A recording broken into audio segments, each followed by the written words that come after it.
Hello, wonderful humans, and welcome back. I'm here again, and it's really nice, as always, to be here. So thank you for joining me. Today I'm going to be talking about Wheel of Time, Season 1, Episode 2, Shadows Waiting. And yeah, I don't have much more to say. I enjoyed it, but you'll see as I go. I'll talk about it some more. I'm going to get pretty much straight into it. I've watched the episode. When I wrote down my notes, I hadn't watched any more episodes like normal.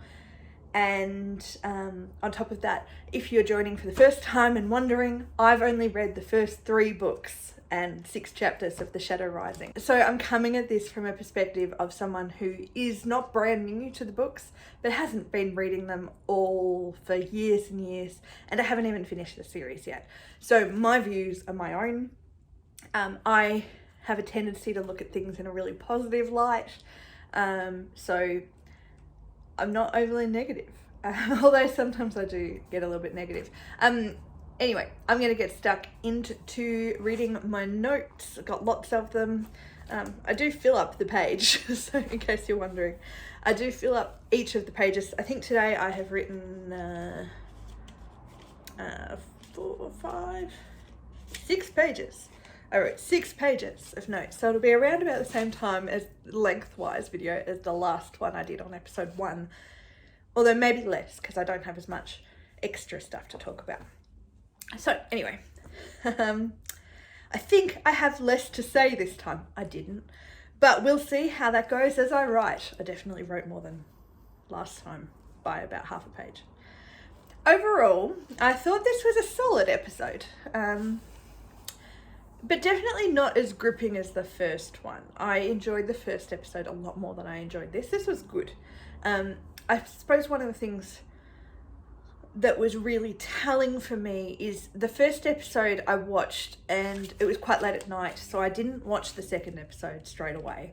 I sat down and wrote my notes, and then I wanted to watch the next episode, so I watched it really quickly the next day, as soon as I'd finished doing what I needed to do for work. After watching this episode, I could have watched the third episode straight away, but I didn't feel the need to watch it immediately. I was looking forward to watching it, but I didn't feel that need to keep watching immediately, which I think was really interesting. I don't often have that, and I don't mean that in a negative way. I want to make that really clear. I didn't walk out of this episode not wanting to watch episode 3. I just walked out of the episode, or I finished watching the episode, and then I went and did other things, and then I came back to it, I think, the next day. So I watched the first 3 episodes over the course of 3 days.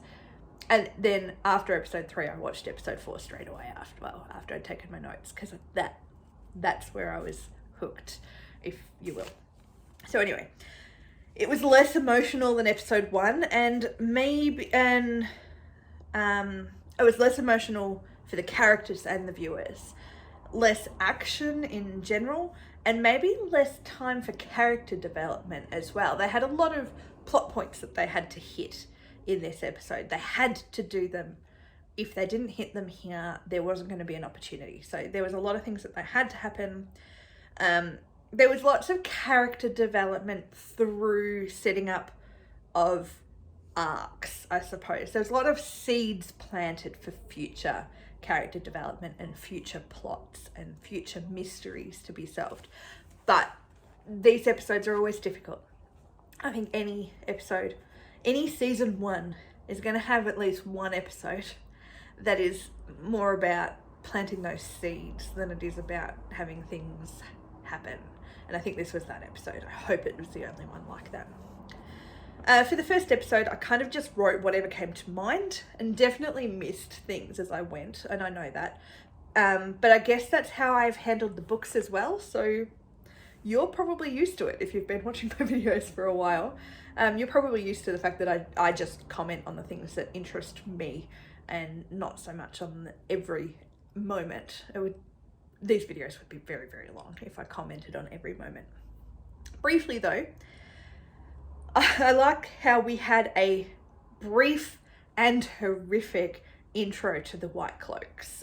Similar to our intro to the Red Aja in episode 1, it set up both the Red Aja and the White Cloaks to be brutal. like absolutely brutal.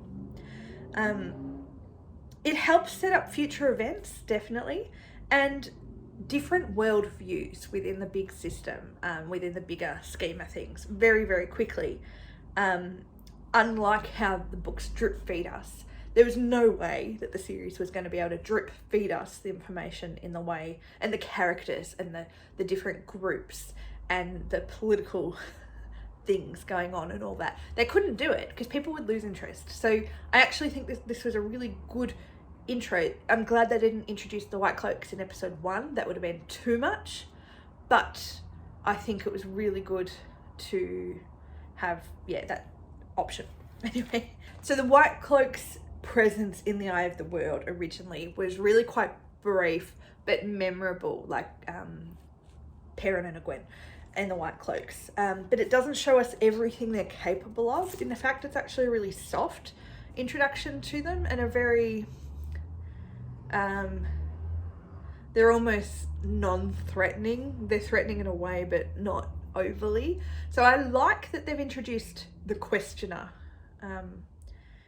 and I think that changes how we view the White Cloaks right from the start. The series has introduced the more sinister arm of the group or order. I don't know. The Questioners, as I said, and without showing much physical violence. They never actually showed anything physically violent other than the Aes Sedai woman being burnt at the stake. That was violent in itself. But we get a really clear idea of what he is capable of, while downplaying the gruesomeness. It was really quite gruesome. It was gruesome and violent in its own way, but I think I'm kind of glad they didn't go the route other fantasy have gone and overplayed the violence, because that's what they think the audience wants. I like that this was it was gruesome. Who am I kidding? It was quite gruesome. There was blood in his mouth. It was gross. He'd had the Aes Sedai's hand cut off, and the blood and fire, it was a lot. But they didn't show the act. They could have gone into more detail. They could have shown him cutting her hands off. He could have done a lot more during that. And I'm really glad that they shied away without downplaying how violent and how gross and gruesome the whole thing was. I thought it was very, very well done. A very good introduction to what the White Cloaks are capable of without going too far. They could have shown a lot worse. I think this is a better way, as I said, to go, more in keeping with how Robert Jordan handled this kind of thing, at least in the books that I've read. He seems to, just like what the series has done, hint at these things happening, but not show them. So that's what I have noticed anyway. We don't often see, we don't get a lot of detail about the gruesomeness, and I think maybe that, from what I understand, we might see more of that in future books. I've only read the first 3. And their interaction with the Travelers, particularly Moraine, shows again they are a force to be wary of, but maybe differing views on how to handle the Aes Sedai. I actually thought this was really interesting. We had the Questioner, who was quite sinister and over the top in a way, and was watching them and was suspicious of them. And then we had the other guy, and I didn't look at their names. I should have looked at what their character names were.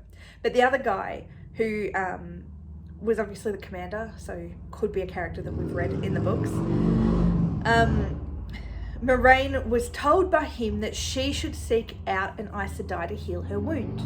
And I don't think that sat right with the Questioner, that you would ever suggest that someone should go seek the Aes Sedai out. So it shows that within the White Cloaks there is differing opinions about how things should be handled, and I think that was really good, because I think if you had them all sitting, they'd become quite two-dimensional if you don't have those differing views going on. The villagers, particularly Egwene, had their first taste of an Aes Sedai lie, which won't help them trust her. Like, in all honesty, that will not help them at this point in time trust her, just like in the books. Once they work that out, it doesn't help.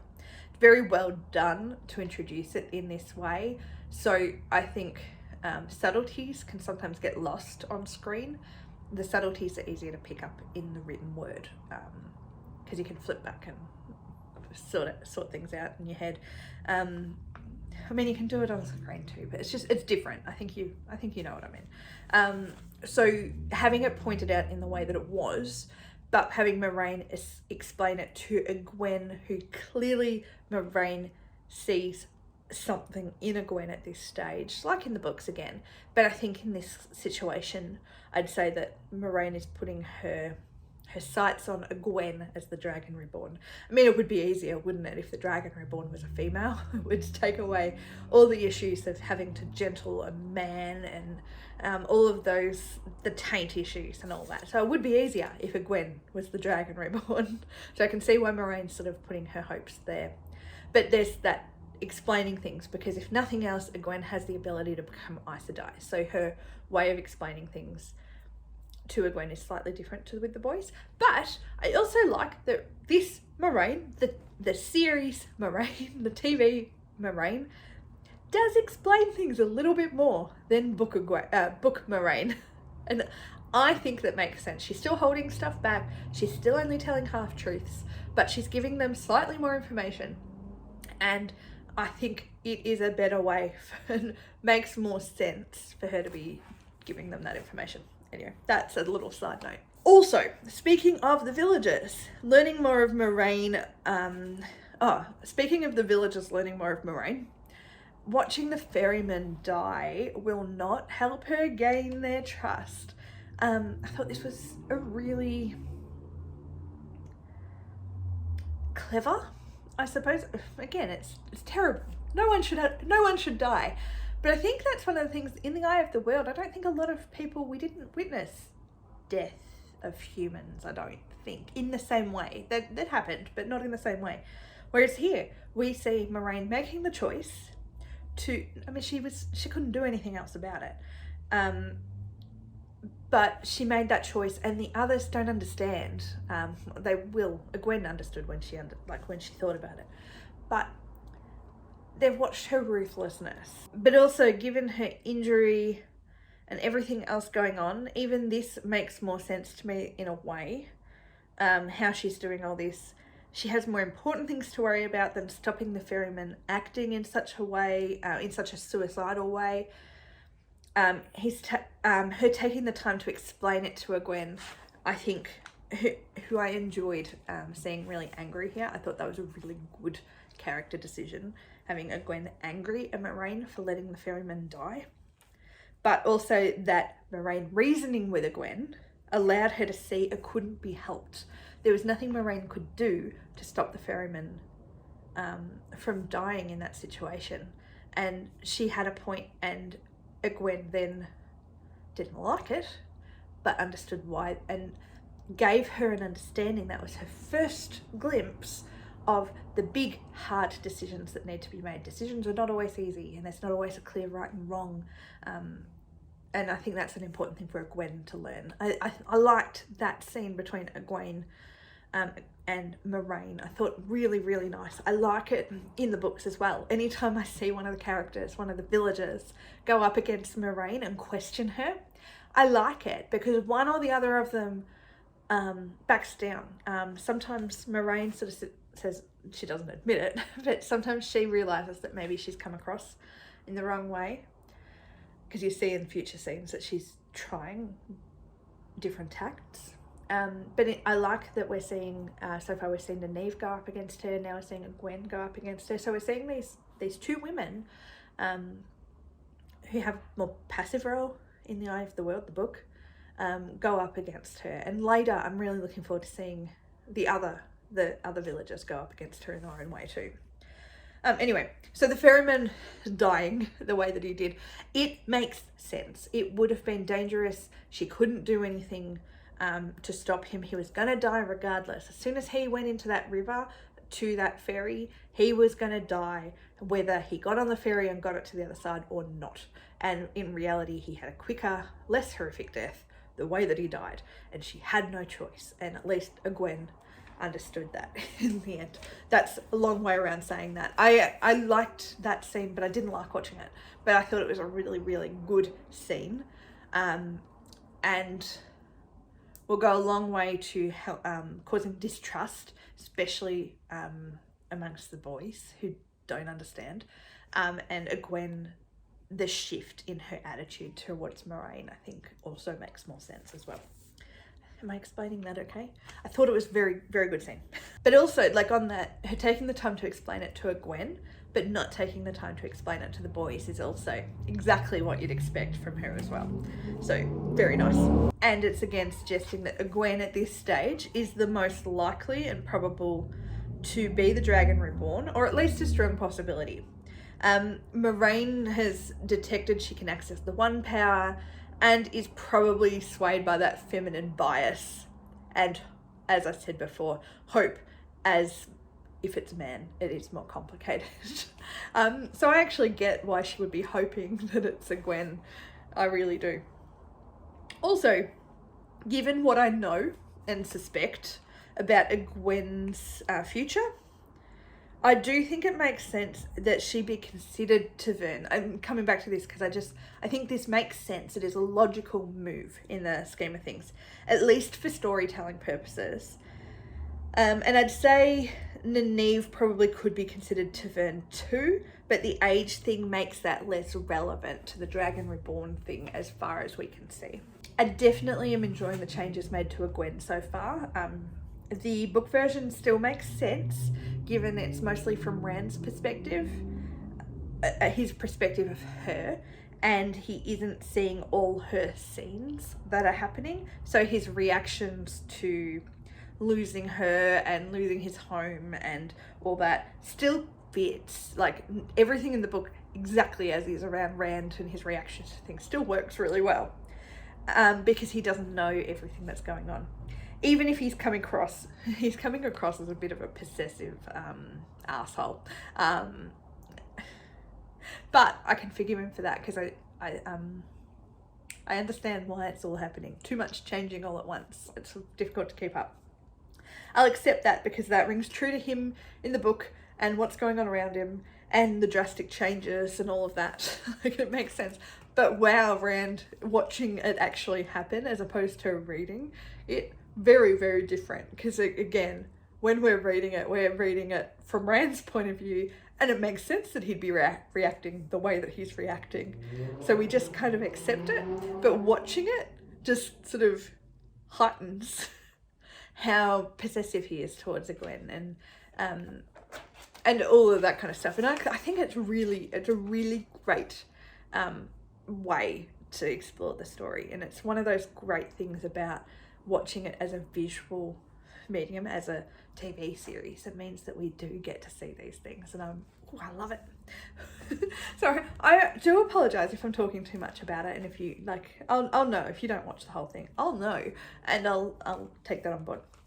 A side note here, because of the focus on Rand and Gwen, we're not really getting as much of him with Perrin and Matt, which I think is a shame. I think that's probably something I would have liked to have seen more of them, the three of them being friends. It's setting him apart from them already, when I'd really like to see more of their friendship. It was one of the things in the book that I would have liked to have seen more of as well. And I had hoped that this might fix that. But I think, again, you can see why maybe Perrin and Matt are closer, maybe, given they both live in the village, from what I can tell. Yeah, they live in the village, so they would have seen each other more regularly than Rand would have seen them. So yeah, I think that there's maybe something in that. Anyway, it was just one of those things. I think I've commented on it in the book videos that I've done as well. I would have liked to have seen more of their friendship. What I'm seeing of Matt is delightful. He cares about these people and his sisters, and even Nynaeve. He cares about them so much. Him giving Perrin his dagger, his only protection, because it might help his friend feel closer to Layla. Oh, that was precious. Matt is absolutely precious, and I love him. I just think it's the changes in Matt and the way that we're seeing Matt, I'm loving, because it's going to make things harder down the track. Matt believes Perrin watched Layla get murdered, and so his offering of the dagger, giving Perrin this dagger that Layla made, it's just precious and pure. It's one of those few things that Matt actually owns, and probably one of the few things of value that Matt actually owns, and he just gives it to Perrin. I mean, there was a little bit of a plot device in that he gave the dagger away, so therefore he needed a new weapon, and I think that helped justify Matt going and finding this dagger and picking it up and taking it. I wanted to scream at this Matt not to pick up the dagger, because I don't want him to be messed up like the book Matt was. I thought that was all a bit rushed and convenient. In the book, the boys go off on a treasure hunt, and I like that but it wouldn't make sense in this context, because in the book it does feel that it hasn't sunk into them how much danger they're in. And they're off on this jolly adventure. They can go find treasure, and they can just have lots of fun and adventures. And it doesn't make sense in this context. I cannot imagine Perrin, in the state of mind that he is, going off on a treasure hunt with Matt just to explore this city that they're clearly a little bit creeped out by. But it is a little bit rushed and convenient how he finds the dagger. And given the state, I can't imagine of Perrin. I can't imagine them going off on a treasure hunt. They are taking it all a lot more seriously. The villagers are taking the whole thing a lot more seriously in the series than they did in the books, and I think that is for the best. I really do. One thing I am intrigued by is that scene in the books with Mordeth, and how that not happening will impact things. It may or may not have a huge amount of impact, but it's an interesting decision not to have.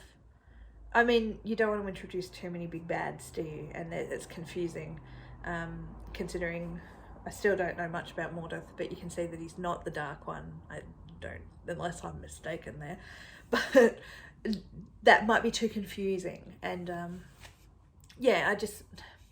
I can understand why, but I'm interested to see whether that has any impact on Fane going forward, and when we are going to see Fane again, and what that looks like. And just in brackets, I've written here, that better not have been Bella that got killed by the shadow. How dare they? I really think that they just killed Bella off, and I'm still annoyed. How dare they? Anyway, Nynaeve originally found them way before Shadar Logoth, right? And that's why they were distracted when the boys went out, because she was helping Moraine with her injury, and had been for a while. So Gwen was helping, I think, they were distracted with Moraine, which still makes sense why Lan and Gwen were a bit distracted, but yeah, that's how the boys went off on their treasure hunt, though, because they could disappear and no one noticed. I'm looking forward to seeing more of her interactions with Lan and Moraine, given they've gone and lost her villagers. I thought that was actually brilliant. So yes, while I know she showed up a lot earlier, I think this is a really, really good choice for Moraine to show up, for Nynaeve to show up, and Moraine and Lan have lost her villagers. How dare they? I thought this was another change. It made sense, especially feeding her anger towards Moraine, because Moraine said she'd look after them and she lost them. So terrible. In the books, the anger I felt was a little bit too irrational for Nynaeve long term, even when she knew it wasn't Moraine's fault and Moraine was trying to protect them, and that they had to leave the village to protect them and the village. She was still angry with Moraine, as if Moraine had caused all of this. Now, I like this little subtle change. It's not really that subtle, but it gives Nynaeve a reason to be angry. She cannot be trusted to look after her villagers, and I think that is one of the best changes I've seen. Small thing, but it means that Moraine and Nynaeve have a lot of trust. Well, Nynaeve is not going to gain trust of Moraine because she will lose them again and she can't protect them. It works in my mind, a lot better long term for the Grudge, especially combined with what we've learned about Nynaeve's mentor, the Older Wisdom, and the Aes Sedai in episode 1. Her backstory is helping make a lot more sense about what I've seen so far of her interaction with the Aes Sedai. So overall, I was a little underwhelmed with Shadar Logoth. Given I'm only on book 4 right now, I might be wrong, but I actually said this a little bit, but I feel the events here have lasting impact, especially around Mordeth and Thane. I had expected more from this. I don't know what. I don't know how I would have done it differently. That it was designed beautifully. I loved watching the shadow eating things up. But does that mean the city no longer exists? And how has that not happened before? Set-wise, it was incredible. But where was the room full of treasure that was too tempting for Mat? I think the dagger thing, Mat giving Perrin the dagger, made it clear that Mat needed a new weapon, so that's fine. But they've really gone and changed Mat's motivation here to be much more selfless than he was in the books, I suppose. He gave away his only weapon to Perrin for sentimental reasons, and so found the dagger accidentally to replace it. This significantly changes Mat from being selfish at the beginning, anyway, as far as I could see, who's just out for a joke and a good time and wants to have more than other people. For example, he wanted the biggest farm in the Two Rivers area. That was one of his big goals. He wanted more. Now it all makes sense, but in a tragic, selfless way. He wants more because he has nothing. Even though I absolutely adore TV series Mat at this stage, I am actually enjoying book Mat's journey more, I think. Plus, book Mat wanted to get away from Moraine as quickly as possible, but here he seems to want to stay because she has fireballs. I mean, it makes sense. I'd stay with the person who had fireballs too if I had all those Trollocs chasing me. But Mat's motivation has changed, and it's not a bad thing. It's a change. And I think I am curious. The more I read of the books, the more I think I will understand whether that will have a problematic impact or not. And I don't think it will. I think it will actually make sense in the big scheme of things. I think, who knows? Well, so Perrin had a wolf encounter and also demonstrates he doesn't trust Moraine to heal him, or is he thinking he needs to suffer because of what he did to Layla? Why isn't he seeking help healing that wound? Or is he aware of how much she's already done and healing him might be too much for her to handle? I'm guessing it's probably a bit of all three. Perrin is definitely always more complicated than people give him credit for in the books, and the same in the series, definitely. But I'm still coming to terms with what the changes, Perrin accidentally killing his wife, what that's going to mean long term, because that's going to have major ramifications for a very long time, especially as I'm reading this and future characters. Some things, I'm not worried about little characteristics, the fact that Perrin blushes, and clearly if he had a wife and they've lost a baby of some situation, he's not as innocent as he is in the books. That doesn't bother me. I just think that this is changing him in a very significant way, and I'm not sold that it's a good idea. I'm not against it yet. I'm just not sold on it. And we see Perrin and the wolves. Does this mean that Elias won't make an appearance at all? It's kind of a nice moment, the wolves and Perrin, but you can see how much it freaks him out. Like, it really freaks him out, as it should. And yet he doesn't tell anyone about it. He's already demonstrated that he can keep a secret. And what else is he going to keep? What else is going to eat up at him? It's so Perrin to keep his business to himself. It is really true to what we know of Perrin. But are we not going to see Elias? I was looking forward to seeing him. I thought he was going to tell Matt for a moment about Layla.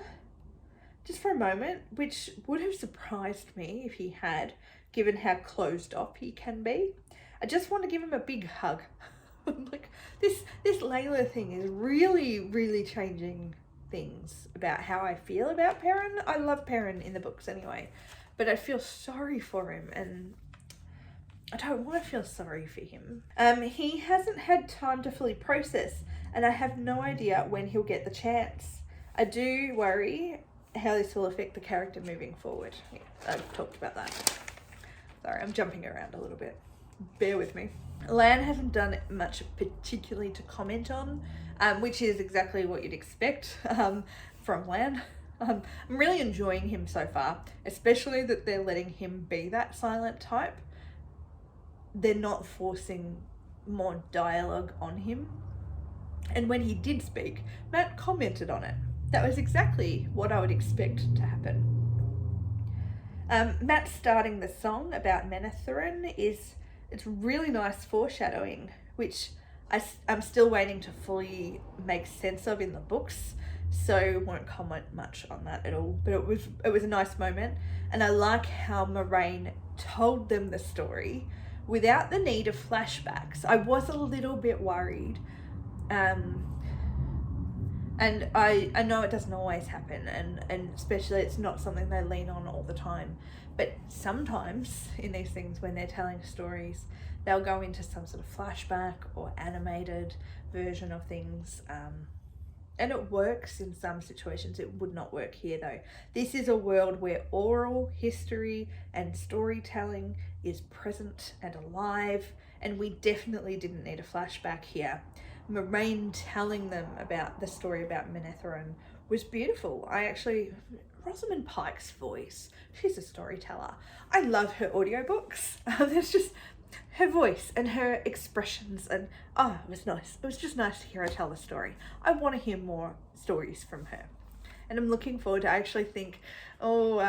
thinking that I may end up listening to the audiobook with her voice for at least The Eye of the World when that comes out, just because I think her way of reading audiobooks is incredible. I touched on it briefly and don't have much more to add, but Rand is being a pain. I get it, but I don't have to like it. But I'm also so glad that's the direction they're going in with Rand. They haven't glossed over his less than great character traits. I do like the little moment between him and Gwen, the argument, and then the brief reconciliation later. Also him exploding at Moraine after the dream, blaming her for everything. Well, that was a gross dream. I wonder if we'll get a moment like that each episode of him exploding like that in some way. It's definitely setting him up as an explosive, emotional, reactive and character, and someone who lashes out at people. And I think that's, again, really quite true to the book, and it's really nice to watch, given so much of what we read in the books is in the first book in particular, is through Rand's eyes. And so everything makes more sense. His behaviour is a little bit more erratic in the series, and I just think it's really well done. Really, yeah. I think Rand is being portrayed very well, even if I'm not liking him very much. I actually think that makes a lot of sense. The dream, the dreams, or at least Rand's dream, it was creepy. I like that Gwen also had one, even if we only saw Rand's. A little underwhelming, as as well as other parts of this episode, but it kept the air of mystery, so it's probably good the figure didn't speak to them. I do, it's a very different experience of the dream world than what I was expecting. It's more of a world of nightmares. Nothing, I'm withholding judgment on the dream world until we see more of it. Did Moraine know about the dreams at this stage in the book? I don't think she did. I can't remember whether she knew before they got split up or not, whether she warned them in advance or not, because I feel like I kept commenting, Rand, just tell her about the dreams. And they don't tell her until they meet up again in the books in Camlin.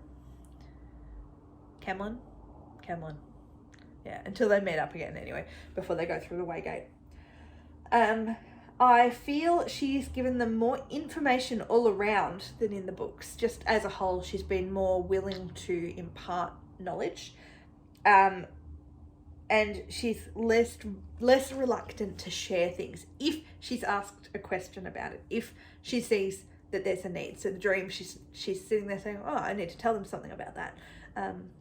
She doesn't tell them much, but she does tell them a little bit about the dreams. And just every time anything comes up, you're seeing Moraine acting as that guide, not only for the villagers, but also for the audience watching. It's smart choices that are being made for a newer audience, because they would give up. I'm sure of it. They would give up on watching if they didn't get more information. So it's really good that Moraine is actually providing more information. And at this stage also, Moraine's reluctance to talk to them could be just put off, could be explained away by her injury, not just her Aes Sedai arrogance. So, just like in the books, and I like this as well, because some of it we don't know yet, whether this is just Moraine or whether this is an Aes Sedai thing, but over the course of the series, we're going to learn more about the Aes Sedai and learn more about their culture and their way of living, and it's the same thing. But we're going to learn more, and I think that's really it's a good way of staying true to the heart of the book without actually withholding information that will make the experience more enjoyable to watch. That is my view of things in regards to that. And Moraine sharing information. So last two paragraphs that I wrote, maybe three paragraphs. I enjoyed the opening credits. I don't think we saw the opening credits in episode 1. We saw them in episode 2. The weaving will help connect things later. I think the tapestry kind of imagery is really nice. And it's very clear this is going to have a strong focus on the Aes Sedai, maybe more so than the first couple of books imply. But based on my limited knowledge and the spoilers that I have heard, that makes sense for future series as well. The Aes Sedai are set up to be important to the series, and I think that's really smart choices being made to include them more from early on, because you can't just introduce something really important too late on. It doesn't work. I hope I'm making sense. I'm sorry if I'm not. I'm enjoying the music.